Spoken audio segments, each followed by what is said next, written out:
Welcome to Suresh sir classes. First of all ఎవరైతే నా classes రెగ్యులర్గా వింటున్నారో వాళ్ళందరికీ థ్యాంక్ యూ. 75,000 మంది నా ఒక్క సబ్జెక్టు నమ్మి యాప్ని డౌన్లోడ్ చేసుకొని క్లాసెస్ వింటున్నారు. ఇప్పటివరకు జరిగినటువంటి ప్రతి ఎగ్జామ్లో కూడా మన క్వశ్చన్స్ కవర్ కావడం జరిగింది. సో ఎవరైతే కొత్తగా క్లాసెస్ వింటున్నారో ఒక్కసారి ప్లేస్టోర్కి వెళ్ళండి, సురేష్ సార్ క్లాసెస్ అనే యాప్ని డౌన్లోడ్ చేసుకోండి, మీ ఉద్యోగాన్ని పొందండి.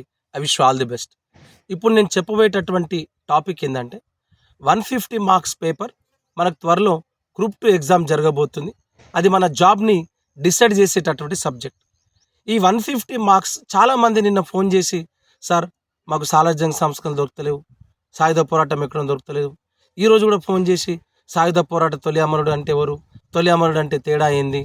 కొందరు ఫోన్ చేసి, సార్ మాకు తెలంగాణ తొలిదశ ఉద్యమం కనిపిస్తలేదు, జేఏసీ గురించి అర్థమవుతలే. అంటే నేను ఎన్నోసార్లు చెప్పిన, కాంపిటేటివ్ ఆస్పిరెంట్ అనేవాడు లాంగ్ టర్మ్ ప్రిపరేషన్ చేయాలి. కాబట్టే 6 months డ్యూరేషన్ పెట్టిన 800 క్లాసెస్కి. ఎందుకంటే ఆ క్లాసెస్ మీరు నిజాయితీగా వినాలన్నా కనీసం మనకు 1 month పడుతుంది నిజాయితీగా వినాలని. కాబట్టి త్వరలో ఎస్ఐ, కానిస్టేబుల్ ఇలాంటి ఎగ్జామ్ జరగబోతున్నాయి. కానీ వితిన్ 20 daysలో మనకు గ్రూప్ 2 ఉంది. అసలు దాన్ని ఎట్లా మనం ఈజీగా జాబ్ కొట్టాలా, ఒక షార్ట్కట్ పద్ధతి మీకు చెప్పాలనే ఉద్దేశంతో ఈ క్లాస్ చెప్తున్నాను. ఫస్ట్ సిలబస్ పైన అవగాహన ఉండాలి. ఏముంది సిలబస్? మన సబ్జెక్ట్ పేరేంది? తెలంగాణ ఉద్యమం, రాష్ట్ర ఆవిర్భావం అన్నాడు. ఈ సబ్జెక్టుకి 150 మార్కులు పబ్లిక్ సర్వీస్ కమిషన్ ఇచ్చింది. 3 సెక్షన్లుగా డివైడ్ చేసింది.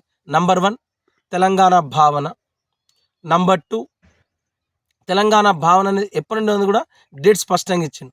తెలంగాణ భావన ఎప్పటి నుండి? 1948 నుండి 1970 మధ్య జరిగినటువంటి అంశాలన్నింటినీ తెలంగాణ భావన అన్నారు. నంబర్ 2 సమీకరణ దశ, దాన్నే మొబిలైజేషన్ స్టేజ్ అంటున్నాడు. ఈ మొబిలైజేషన్ స్టేజ్ ఎప్పటి నుండి అంటే 1971 నుండి 1971 నుండి 1990 మధ్యకాలంలో జరిగినటువంటి విషయాలన్నింటినీ సమీకరణ దశ అంటుంది. లాస్ట్ సెక్షన్, 3rd సెక్షన్ వచ్చేసి తెలంగాణ రాష్ట్ర ఆవిర్భావ దశ. ఈ 3rd సెక్షన్ ఎప్పటి నుండి? 1991 నుండి 2014 ఈ మధ్యకాలంలో జరిగినటువంటి అంశాలను ఏమంటున్నాం? తెలంగాణ రాష్ట్ర ఆవిర్భావ దశ అంటున్నాం. నంబర్ 1 తెలంగాణ భావన, idea of Telangana. Number 2 mobilisation stage, సమీకరణ దశ. నంబర్ 3 తెలంగాణ రాష్ట్ర ఆవిర్భావం, ఫార్మేషన్ ఆఫ్ తెలంగాణ. అంటే క్లియర్ కట్ ఏం చెప్పచ్చు అంటే 1946 నుండి 2014 ఈ మధ్యకాలంలో జరిగిన ప్రతి విషయం పైన, అంటే 1946 ఎందుకు అంటున్నామంటే తెలంగాణ రైతాంగ సాయుధ పోరాటం జరిగింది కాబట్టి. యాక్చువల్గా మనకు సిలబస్ ఏమి ఇచ్చిండు? 1948 నుండి 2014 తెలంగాణ రాష్ట్రం వచ్చేంత వరకు జరిగినటువంటి ప్రతి విషయం పైన మనకు అవగాహన ఉండాలి. మీకు డౌట్ రావాలి, సార్ 1948 నుండే సిలబస్ ఎందుకు ఇచ్చినంటే 1948 September 17th నాడు నిజాం యొక్క రజాకార్ల అరాచక పాలన పూర్తిగా ఏమైంది? అంతమైపోయిన తర్వాత ఏం జరిగింది? జయంత్నాథ్ చౌదరి యొక్క మిలిటరీ పరిపాలన వచ్చింది. అతని తర్వాత ఏం జరిగింది? ముల్లత్ కడంగి వెల్లోడి, ఎంకే వెల్లోడి యొక్క పౌర పరిపాలన వచ్చింది. ఆ తర్వాత ఏం జరిగింది? బూర్గుల రామకృష్ణారావు యొక్క ప్రజాస్వామ్య పరిపాలన వచ్చింది. ఆ బూర్గుల పరిపాలన కాలంలోనే 1952లో ముల్కీ ఉద్యమం వచ్చింది. ఆ తర్వాత ఒకవైపు మద్రాస్ రాష్ట్రంలో విశాలాంధ్ర అనే భావన పెద్ద ఎత్తున ప్రారంభమైంది. అయ్యదేవర కాళేశ్వరరావు లాంటి వాళ్ళు విశాలాంధ్ర భావన తీసుకొచ్చారు. ఆ విశాలాంధ్ర భావన ఒకవైపు, ముల్కీ ఉద్యమం ఒకవైపు. రోజు రోజుకు విద్యార్థులు చేస్తున్న ముల్కీ ఉద్యమం తగ్గింది, రాజకీయ నాయకులు చేస్తున్నటువంటి విశాలాంధ్ర ఉద్యమానికి ఎక్కువ పేరు వచ్చింది. అట్లా విశాలాంధ్ర భావన ఎక్కువేసరికి ఇక్కడున్న కాళోజీ నారాయణరావు కావచ్చు, దేవులపల్లి వెంకటేశ్వరరావు, రావి నారాయణ రెడ్డి, బద్దం ఎల్లారెడ్డి, బూర్గుల రామకృష్ణారావు ఇలాంటి వాళ్ళంతా ఇక తప్పని పరిస్థితుల్లో విశాలాంధ్రకు ఒప్పుకోవడం. అలాంటి తరుణంలో జెంటిల్మెన్ అగ్రిమెంట్ అనేది జరిగింది 1956 February 20.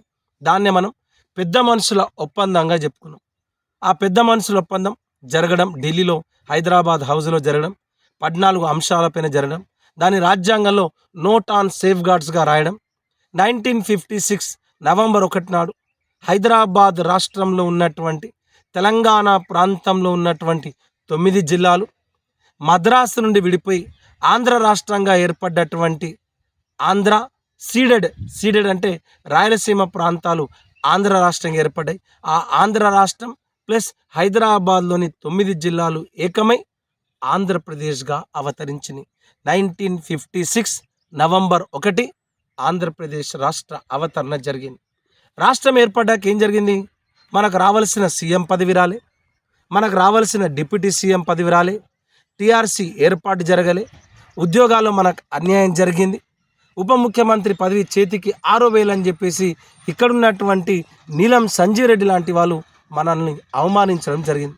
ఒకవైపు జెంటిల్మెన్ అగ్రిమెంట్ ఎప్పుడైతే అమలు కాలేదో ఇక్కడున్నటువంటి కేవి రంగారెడ్డి, మర్రి చెన్నారెడ్డి, చివరికి కాళోజీ నారాయణరావు, ఆంధ్ర ప్రాంతానికి చెందినటువంటి ఎన్జి రంగా, గౌతు లచ్చన్న, ఇలాంటి పెద్ద పెద్ద నాయకులు, అనంతుల మదన్ మోహన్, వల్లూరి బసవరాజు, విబి రాజు, నూకల రామచంద్రారెడ్డి ఇలాంటి వాళ్ళు, మల్లికార్జున్, శ్రీధర్ రెడ్డి లాంటి విద్యార్థి నాయకులు, వీళ్ళందరూ ఏం చేసిరు? తెలంగాణ ప్రాంత ప్రజలకు అన్యాయం జరుగుతుంది, పెద్ద మనుషుల ఒప్పందం అమలు కావట్లేదు అని భావించినటువంటి ఉద్యమకారులంతా ఎవరైతే ఉన్నారో వీళ్ళందరూ ఒక తాటిపైకి వచ్చారు. ముఖ్యంగా కొండా లక్ష్మణ్ బాపూజీ లాంటి వాళ్ళు తెలంగాణ పరిస్థితి అనే పుస్తకాన్ని రాసి తెలంగాణకు జరుగుతున్న అన్యాయాలను వివరించారు. పెద్ద ఎత్తున పెద్ద మనుషుల ఒప్పందం అమలు కాకపోవడం, 1969 ఉద్యమం రావడం, ఆ 1969 ఉద్యమాన్ని తగ్గించడానికి ప్రధానమంత్రి ఇందిరాగాంధీ రంగంలోకి దిగడం, 8 పాయింట్ ఫార్ములా అష్టసూత్రాల పథకాన్ని ఇవ్వడం, ఇక్కడున్నటువంటి ఉద్యమకారులు మాకు అష్టసూత్రాల పథకం వద్దు అనడం, ఆ అష్టసూత్రాల పథకంలో భాగంగా ప్రధానమంత్రి ఇందిరాగాంధీ సర్ప్లస్ రెవెన్యూ మిగులు నిధులను లెక్కించడానికి జస్టిస్ వశిష్ఠ భార్గవ్ కమిటీని వేయడం, ఆ తర్వాత ములికి నిబంధనలు రాజ్యాంగబద్ధంగా అమలు చేయొచ్చా లేదా అని తెలుసుకోవడానికి కైలాసనాథ్ వాంచు జస్టిస్ వాంచు కమిటీని నియమించడం, రాష్ట్రంలో ముఖ్యమంత్రిగా ఉన్నటువంటి కాసు బ్రహ్మాందరెడ్డి ఈ మిగులు నిధులు అక్రమంగా ఆంధ్ర ప్రాంతానికి తరలించబడ్డాయి, దాన్ని లెక్కించడానికి కాగ్ అధికారైనటువంటి కుమార్ లలిత్ చేత కమిటీ వేయడం, ఇవన్నీ కూడా 1969 ఉద్యమంలో జరిగింది. పెద్ద ఎత్తున ఉద్యమం జరిగింది. అప్పుడున్నటువంటి రాష్ట్ర ప్రభుత్వం, కాసు బ్రహ్మాందరెడ్డి ప్రభుత్వం ఉద్యమాన్ని పాశవికంగా అణిచేసింది. శ్రీధర్ రెడ్డి లాంటి వాళ్ళు క్విట్ తెలంగాణ అని నినాదాన్ని ఇచ్చారు. కేవి రంగారెడ్డి లాంటి వాళ్ళు గులాంకి జిందగీ సే మౌత్ అచ్చి హే, ఈ బానిస బతుకు కన్నా చావడం నయం అని నినాదాన్ని ఇచ్చారు. ఉవ్వెత్తున ఎగిసిపడింది 1969 ఉద్యమం. 369 మంది విద్యార్థుల రక్తంతో ఈ తెలంగాణ ప్రాంతం నడిచింది. అందుకని చాలామంది పాట రాసింది, ఎంత సాహసమైనది తెలంగాణ, ఎర్ర జెండా ఎరుపు ఈ నేలపైన, ఎవరి రక్తం బిచట ఏరులై పారెను, ఎవరి త్యాగం పోరు నారులై మొలిసెను. ఎంతోమంది తెలంగాణ రైతాంగ సాయుధ పోరాటంలో 4,500 మంది రైతుల రక్తంతో తడిసింది ఈ నేల. 1969లో 369 మంది విద్యార్థులకు రక్తంతో తడిసింది ఈ నేల. 1952లో 4 వ్యక్తుల రక్తంతో ఈ నేల తడిసింది. అట్లా ఒకవైపు సాయుధ పోరాటం, ఒకవైపు ముల్కీ ఉద్యమం, ఒకవైపు 1969 తెలంగాణ తొలి దశ ఉద్యమం, దాన్నే జై తెలంగాణ ఉద్యమం అన్నాం. అవునా, ఈ ఉద్యమాన్ని అప్పుడున్నటువంటి ప్రభుత్వం పాశవికంగా అణిచిపడేసింది. ఇదంతా 1948 నుండి 1970 మధ్యకాలంలో జరిగినటువంటి సంఘటనలు. దీన్ని మనం ఏమన్నాం? తెలంగాణ భావన, ఐడియా ఆఫ్ తెలంగాణ. ఆనాడు ఉద్యమాన్ని నడిపించినటువంటి పార్టీ టీపీఎస్, తెలంగాణ ప్రజా సమితి అనే పార్టీ ఉద్యమాన్ని నడిపించింది. ఆ తెలంగాణ ప్రజా సమితిని స్థాపించింది అనంతుల మదన్ మోహన్. ఆ అనంతుల మదన్ మోహన్ స్థాపించినటువంటి తెలంగాణ ప్రజా సమితిని మర్రి చెన్నారెడ్డి రాజకీయ పార్టీగా మార్చింది. ఎప్పుడైతే సమీకరణ దశ జరిగిందో ఆ సమీకరణ దశలో ఇందిరాగాంధీ ఒత్తిడిని భరించలేనటువంటి మర్రి చెన్నారెడ్డి 1971 సెప్టెంబర్ 18వ తారీఖు నాడు తెలంగాణ ప్రజా సమితి అనే పార్టీని ఏం చేసిండు? కాంగ్రెస్ పార్టీలో విలీనం చేసేసిండు. దాన్ని వ్యతిరేకించినటువంటి కొంతమంది జే ఈశ్వరిబాయి లాంటి వాళ్ళు, సంతపూరి రఘువీర్రావు లాంటి వాళ్ళు సంపూర్ణ తెలంగాణ ప్రజా సమితి అని కొత్త పార్టీ పెట్టుకున్నారు. మర్రి చెన్నారెడ్డి ప్రవేశాన్ని వ్యతిరేకించినటువంటి శ్రీధర్ రెడ్డి లాంటి వాళ్ళు పోటీ తెలంగాణ ప్రజా సమితి అనే పార్టీని పెట్టుకున్నారు. ఇట్లా ఉద్యమం ఉవ్వెత్తున ఎగిసి పడుతున్న తరుణంలో తెలంగాణ ప్రజా సమితి కాలగర్భంలో కలిసిపోయింది. అదే 1972 అక్టోబర్ 3వ తారీఖు నాడు సుప్రీంకోర్టు ప్రధాన న్యాయమూర్తి అయినటువంటి జస్టిస్ సిక్రీ ధర్మాసనం ముల్కీ నిబంధనలు రాజ్యాంగబద్ధమే అని తీర్పిచ్చింది. ఎప్పుడైతే ముల్కీ నిబంధనలు రాజ్యాంగబద్ధమే అనే తీర్పు వచ్చిందో అప్పుడు పెద్ద ఎత్తున జై ఆంధ్ర అనే ఉద్యమం వచ్చింది. ఆ జై ఆంధ్ర ఉద్యమాన్ని కాకాని వెంకటరత్నం నాయకత్వంలో నిర్వహించారు. కానీ 1972 డిసెంబర్లో కాకాని వెంకటరత్నం మరణించడం జరిగింది. ఆ తర్వాత ఎన్జి రంగా, గోగినేని రంగనాయకులు లాంటి వాళ్ళు, సర్దార్ గౌతులచ్చన్న లాంటి వాళ్ళు పెద్ద ఎత్తున ఈ ప్రత్యేక జయాంధ్ర ఉద్యమానికి మద్దతు ఇవ్వడం జరిగింది. ఒకవైపు జై తెలంగాణ ఉద్యమం, ఇంకోవైపు జయాంధ్ర ఉద్యమం. మర్రి చెన్నారెడ్డి లాంటి వాళ్ళు మాకు జై తెలంగాణ కావాలా, ప్రత్యేక కాంగ్రెస్ కావాలా అని చెప్పి పెద్ద ఎత్తున మళ్ళీ జై తెలంగాణ ఉద్యమాన్ని ప్రారంభించారు. ఈ జై ఆంధ్ర ఉద్యమాన్ని తగ్గించడానికి 1972 నవంబర్ 27వ తారీఖు నాడు ప్రధానమంత్రిగా ఉన్నటువంటి ఇందిరాగాంధీ 5 సూత్రాల పథకాన్ని ప్రవేశపెట్టింది. ఈ 5 సూత్రాల పథకానికి ఆంధ్ర ఉద్యమకారులు ఒప్పుకోలే. ఆ తర్వాత ఏం జరిగింది? ఈ జై తెలంగాణ జై ఆంధ్ర ఉద్యమాలను తగ్గించడానికి ప్రధానమంత్రి ఇందిరాగాంధీ ఇరు ప్రాంత ప్రజలను సంతృప్తి పరుస్తూ 1973 సెప్టెంబర్ 21వ తారీఖు నాడు 6 సూత్రాల పథకం తీసుకొచ్చింది. ఆ 6 సూత్రాల పథకంలో భాగంగానే మనకు జోనల్ వ్యవస్థ ఏర్పడింది. 6 సూత్రాల పథకంలో భాగంగానే సెంట్రల్ యూనివర్సిటీ ఏర్పడింది. 6 సూత్రాల పథకంలో భాగంగా అడ్మినిస్ట్రేటివ్ ట్రిబ్యునల్ ఏర్పడింది. కానీ దౌర్భాగ్యం 1974 జనవరి 1వ తారీఖు నాడు టీఆర్సీ రద్దయిపోయింది. తెలంగాణ రీజనల్ కౌన్సిల్ రద్దయిపోయింది. తెలంగాణ ప్రాంతీయ మండలి రద్దయిపోయింది. ముల్కీ నిబంధనలు తుంగలో దొక్కేసిరు. పోని మనమేమనుకున్నాం? 1975 అక్టోబర్ 18 ప్రెసిడెన్షియల్ ఆర్డర్ వచ్చింది, రాష్ట్రపతి ఉత్తర్వులు వచ్చినాయి, మనకు న్యాయం జరుగుతుంది. ఆంధ్రప్రదేశ్ రాష్ట్రాన్ని 6 జోన్లుగా విభజించారు. తెలంగాణకు 5వ జోను, తెలంగాణకు 6వ జోను, 5-6 జోన్లు తెలంగాణకు కేటాయించారు. జిల్లా స్థాయి ఉద్యోగాలు 80% మనకే వస్తాయి, జోనల్ స్థాయి ఉద్యోగాలు 60% మనకే వస్తాయని మనమంతా సంబరాలు చేసుకున్నాం. కానీ ఏం జరిగింది? 7 సంవత్సరాల తర్వాత మన టీఎన్జిఓస్ నాయకుడు స్వామినాథన్ 5-6 జోన్లలో మనకు న్యాయం జరగలే, 5-6 జోన్లలో అక్రమ ఆంధ్ర ఉద్యోగులు ఉన్నారని గుర్తిస్తే అప్పుడే మొట్టమొదటిసారిగా రీజనల్ పార్టీస్ ఏర్పడ్డాయి, ప్రాంతీయ పార్టీల ఆవిర్భావం జరిగింది. నందమూరి తారక రామారావు, నాదెండ్ల భాస్కర్రావు తెలుగు జాతి ఆత్మగౌరవం అనే నినాదంతో తెలుగు తమ్ముళ్ళు, తెలుగు అక్కలు, తెలుగు చెల్లెళ్ళు, తెలుగు భాష, తెలుగు సంస్కృతి, తెలుగు జాతి, తెలుగు తల్లి అనే భావనను తీసుకొచ్చి 1982లో తెలుగుదేశం అనే పార్టీ పెట్టిరు. అదృష్టం బాగుంది, జాక్పాట్ కొట్టిరు. 1983 జనవరిలో వాళ్ళ ప్రభుత్వం ఏర్పడింది. అప్పుడు మన స్వామినాథన్ లాంటి వాళ్ళు 5-6 జోన్లలో అక్రమ ఆంధ్ర ఉద్యోగులు అని చెప్పి ఎన్టీఆర్ దగ్గరికి వెళ్తే మన ఉద్యోగుల ఒత్తిడిని భరించలేనటువంటి నందమూరి తారక రామారావు 1984లో ఆఫీసర్స్ కమిటీ వేసిండు. దాన్ని మనం జయభరత్ రెడ్డి కమిటీ అన్నాం. ఆ జయభరత్ రెడ్డి కమిటీ ఏం చేసింది? 5-6 జోన్లలో ఉన్న అక్రమ ఆంధ్ర ఉద్యోగుల సంఖ్య ఎంత లెక్కిద్దామని బయలుదేరింది. ఏం జరిగింది? 5-6 జోన్లలో 58,962 మంది అక్రమ ఆంధ్ర ఉద్యోగులు ఉన్నారు అని చెప్పేసి ఆనాడు జయభరత్ రెడ్డి కమిటీ. ఇది మనం వేసిన కమిటీ కాదు, ఆంధ్ర ప్రాంత ముఖ్యమంత్రులే వేశారు. ఇక ముఖ్యమంత్రి పదవి ఎక్కడి? 58 ఏళ్ల సహజీవనంలో ఆంధ్ర తెలంగాణ ప్రాంతం కలిసి ఉంటే చాలామంది విద్యార్థులు, కొంతమంది తెలియని వాళ్ళు అంటారు, ఆంధ్రులు మనకేం మోసం చేశారంటే చెప్తున్న చిన్న పెద్ద మనుషులు వినాలే, గుర్తుంచుకోండి. 58 సంవత్సరాలు లివింగ్ టుగెదర్ ఆంధ్ర తెలంగాణ సహజీవనం జరిగింది.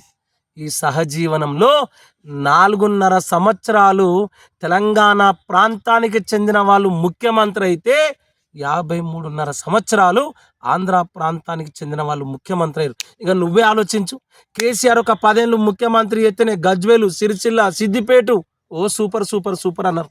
అట్లా 53 ఏళ్ళు ఆంధ్ర వాళ్ళు ఈ రాష్ట్రానికి ముఖ్యమంత్రిగా పనిచేస్తే ఎంత డెవలప్ అయిందో ఒకసారి చూడండి. బాపట్ల, మచిలీపట్నం, ఉయ్యూరు, కొయ్యూరు, అవునా, కర్నూలు, తిరుపతి, చిత్తూరు, విజయవాడ ఎంత డెవలప్ అయింది. ఒంగోలు, నేను ఒకటి చెప్పలేను, ఏం అన్యాయం చేద్దాం. ఇది ఒక్కటి తెలిస్తే చాలు, ఇంకా 1,00,000 ముచ్చట్లు అవసరం లేదు. ఇది ఒక్కటి తెలిస్తే చాలు. 58,962 మంది అక్రమ ఆంధ్ర ఉద్యోగులు వచ్చారు అని ఆ జయభరత్ రెడ్డి కమిటీ చెప్పింది. మళ్ళీ మన స్వామినాథన్ పోయిండు, మర్యాదగా వీళ్ళని పంపాలంటే మళ్ళీ 1985లో ఇదే ముఖ్యమంత్రి ఎన్టీ రామారావు మరొక కమిటీ వేసింది, సుందరేశన్ అనే కమిటీ వేసింది. ఆ కమిటీ కూడా ఏమన్నది, ఎస్ 5-6 జోన్లు అక్రమ ఆంధ్ర ఉద్యోగులను. అప్పుడు మనల్లంతా ఒత్తిడి తీసుకొస్తే ముఖ్యమంత్రిగా ఉన్న నందమూరి తారక రామారావు 1985 డిసెంబర్ 30వ తారీఖు నాడు 610 జీవో, దాన్నే మనం 610 జీవో అంటున్నాం. ఆ 610 జీవోను విడుదల చేసి, ఈ 610 జీవో ఏమంటుంది, ఏం చెప్తుంది? 1986 మార్చి 31 కల్లా అక్రమ ఆంధ్ర ఉద్యోగులు వారి వారి ప్రాంతాలకు వెళ్ళిపోవాలని చెప్పి ఈ 610 జీవో చెప్పింది. ఇప్పటిదాకా ఈ 610 జీవో అమలు కాలే. ఇలా రేవంత్ రెడ్డి అంటుండు, మేము అధికారంలోకి వచ్చి 50,000 ఉద్యోగాలు వచ్చినాం, కేసీఆర్ ప్రభుత్వం 2 లక్షల ఉద్యోగాలు ఇచ్చారు. వాళ్ళ అధికారంలో ఉండి ఉన్నాయని ఉడుసుక పీకిరు. ఇది సామాన్య జనానికి తెలియదు. ఇది వాళ్ళు వేసిన కమిటీలే, officers committee, 3 IAS, Jayabharat Reddy IAS, Umapathirao IAS, Kamalnathan IAS. వాళ్ళైతే అబద్ధాలు ఆడరు కదా. సెక్రటరియట్లో 90% మంది ఆంధ్ర వాళ్ళు, తెలంగాణ వాళ్ళు 10% మంది. ఈ 610 జీవో అమలు కాలే. ఈ 610 జీవో అమలైందా లేదా అని తెలుసుకోవడానికి మళ్ళీ ఇదే తెలుగుదేశం పార్టీ ముఖ్యమంత్రిగా ఉన్న నారా చంద్రబాబు నాయుడు 2001లో మళ్ళొక కమిటేషన్, దాన్నే జెటోమ్ మంగల్ దాస్ గిర్గ్లాని అని ఏకసభ్య కమిషన్, జేఎం గిర్గ్లాని అన్నాం. ఆ జేఎం గిర్గ్లాని స్వయంగా చెప్పిండు, ఈ 610 జీవో అమలు కాలే, రాష్ట్రపతి ఉత్తర్వులు ఉల్లంఘించబడ్డాయి, పెద్ద ఎత్తున అక్రమ ఆంధ్ర ఉద్యోగులు ఇక్కడ చేరిరని చెప్పి స్వయంగా ఒక రిటైర్డ్ IAS ఆఫీసర్ చెప్పిండు. ఇంత అన్యాయం జరిగినా ఇంకా ఈ ప్రాంత ప్రజలకు తెలియలేదు. ఫస్ట్ వీళ్ళు భూములు దోచుకున్నారు, ఉద్యోగాలు దోచుకున్నారు. ఇక్కడికి పక్కన పెట్టేద్దాం రండి. ఆ తర్వాత ఏం జరిగింది? ఈ 610 జీవో అమలు కాలే. ఇది అమలు కాలే అనే విషయాన్ని తెలుసుకున్నటువంటి గొప్ప గొప్ప వాళ్ళు, వాళ్ళ కడుపు సల్లకుండా అలా మనం ఎప్పటికీ రుణపడున్నాం. ఈవి పద్మనాభం జర్నలిస్ట్, సంతపూరి రఘువీర్రావు జర్నలిస్ట్, సత్యనారాయణ సంపాదకుడు, Telangana Prabhakar journalist, Pratap Kishore, Kaloji Narayanarao, professor Biyala Janardhan Rao, professor Keshavarao Jadhav, Bhupathi Krishnamurthy, professor Jayashankar, professor PL Vishweshwararao, doctor Laxman, వీళ్ళు తెలంగాణ ఉద్యమాన్ని నడిపించినటువంటి వీళ్ళు. వాళ్ళకి మనం రుణపడి ఉన్నాం. వీళ్ళండి ఉద్యమానికి నాయకులు. వీళ్ళు ఉద్యమాన్ని నడిపించరు. ఇక్కడ ఉన్నటువంటి తెలంగాణ ప్రాంత ప్రజలను ఏకతాటిపైకి తీసుకొచ్చినటువంటి మేధావులు వీళ్ళు. వీళ్ళని తెలంగాణ మేధావులను, వీళ్ళందరూ ఉద్యమాన్ని వాళ్ళ భుజాలపై నెత్తుకొని తీసుకొచ్చారు. ఇంకోసారి చెప్తున్నా, ఈవి పద్మనాభం, సంతపూరి రఘువీర్రావు, Telangana Prabhakar, journalist Pratap Kishore, professor Keshavarao Jadhav, professor Jayashankar, professor Biyala Janardhan Rao, Bhupathi Krishnamurthy, ఇలాంటి వాళ్ళందరూ ఉద్యమాన్ని నడిపించారు. కాళోజీ నారాయణరావు, కొండా లక్ష్మణ్ బాపూజీ, వాళ్ళ భుజాన పైన ఈ తెలంగాణ సమీకరణ దశ నడిపించారు. ఇది సమీకరణ దశ. ఎప్పటి నుండి? 1971 నుండి 1990. ఆ తర్వాత 1996లో తెలంగాణ రాష్ట్ర ఆవిర్భావ దశలో 1996లో థర్డ్ ఫ్రంట్ అంటున్నాం, దాన్ని యునైటెడ్ ఫ్రంట్ అంటున్నాం. ప్రధానమంత్రి దేవగడ 1996 ఆగస్టు 15వ తారీఖు నాడు ఢిల్లీ కోటపైన జెండా ఎగరవేసి, మా ప్రభుత్వం చిన్న రాష్ట్రాలకు అనుకూలం, మా ప్రభుత్వం ఉత్తరాఖండ్ లాంటి చిన్న రాష్ట్రాలను ఏర్పాటు చేస్తుందని ప్రకటించింది. అప్పుడు ఇక్కడున్న మేధావులు ఏకమైన 96లోన లుల్లి పెట్టినోళ్ళు, ఆంధ్ర పాలకుల గల్లబట్టినోళ్ళు, ఊరు గల్లు సూర్యపేట పోరై లేచే, భువనగిరి యుద్ధ భేరై మోగితే, మారోజు వీరన్న బెల్లి లలితక్క తొర్రూరు ఐలన్న ప్రాణాలు ఇచ్చిరి, గద్దరన్న నెత్తురు ధారబోసితే, కాళోజీ కలములు, దాశరథి ఫలములు, జయశంకరు సారు, జనార్దను సారు, బుద్ధిజీవులంతా ఏకంగా చేసితే, ఎవని పాలయ్యింది రో తెలంగాణ, ఎవడేలుతున్నాడు రో తెలంగాణ. 96లో మన మేధావులంతా ఏకమై ఈ ప్రాంత ప్రజలను చైతన్యపరిచారు. అలా ఈ ప్రాంత ప్రజలను చైతన్యపరిస్తే పెద్ద ఎత్తున 1996 నవంబర్ 1వ తారీఖు నాడు తెలంగాణ విద్రోహ సభ భూపతి కృష్ణమూర్తి నేతృత్వంలో వరంగల్లో జరిగింది. ఆ కాడికెళ్ళి సభలు ఆగలే. గోదావరి ఖండ్ సభ, భువనగిరి సభ, సూర్యాపేట సభ, వరంగల్ డిక్లరేషన్, జై Telangana party, forum for freedom of expression సభ, తెలంగాణ ప్రగతి వేదిక, తెలంగాణ విమోచన సమితి, ఇలాంటి అనేక సంస్థలు ఏర్పడితే అప్పుడు జయశంకర్ సార్ లాంటి వాళ్ళు united we stand, divided we fall, కలిసికట్టుగా ఉద్యమం చేద్దాం. ఆనాడు 1916 ఉద్యమాన్ని ఒకసారి మేధావులు, ఒకసారి ఉద్యోగులు, ఒకసారి రాజకీయ నాయకులు, ఒకసారి విద్యార్థులు చేస్తే ప్రభుత్వం తొక్కి పడేసింది. కలిసికట్టుగా పోరాటం చేద్దామని చెప్పి 28 సంఘాలను ఏకం చేసి తెలంగాణ ఐక్య వేదిక ఏర్పాటు చేసింది. ఆ తెలంగాణ ఐక్య వేదిక 28 సంఘాలతో ఏర్పడి 3 సిద్ధాంతాలు ఇచ్చింది. తెలంగాణ భావ ప్రచారం, ఆందోళన కార్యక్రమాలు, రాజకీయ ప్రక్రియ. ఆ తెలంగాణ భావ ప్రచారంలో భాగంగా అమెరికాకు వెళ్ళినటువంటి జయశంకర్ సార్తో ప్రభావితమైన నాన్ రెసిడెంట్స్ ఆఫ్ ఇండియా ఎన్ఆర్ఐలు మధుకే రెడ్డి నేతృత్వంలో 1999లో అమెరికాలోని న్యూయార్క్లో తెలంగాణ డెవలప్మెంట్ ఫోరం TDFను ఏర్పాటు చేశారు. ఆ తెలంగాణ డెవలప్మెంట్ ఫోరం ఇక్కడి ప్రాంత ప్రజలను చైతన్యపరిచి సభలు సమావేశాలను ఏర్పాటు చేసింది. ఇది తెలంగాణ భావ ప్రచారం. ఆందోళన కార్యక్రమంలో భాగంగా ఆనాడు హితేన్ భయ్యా కమిటీ పెద్ద ఎత్తున విద్యుత్ ఛార్జీలను పెంచితే రైతుల్లో చైతన్యం తీసుకొచ్చినటువంటి సిపిఐ పార్టీ పెద్ద ఎత్తున పోరాటం చేస్తే ఆనాడు బషీర్బాగ్లో ఇదే తెలుగుదేశం ప్రభుత్వం రైతులపైన కాల్పులు జరిగితే జనాల్లో ఆందోళన మొదలైంది.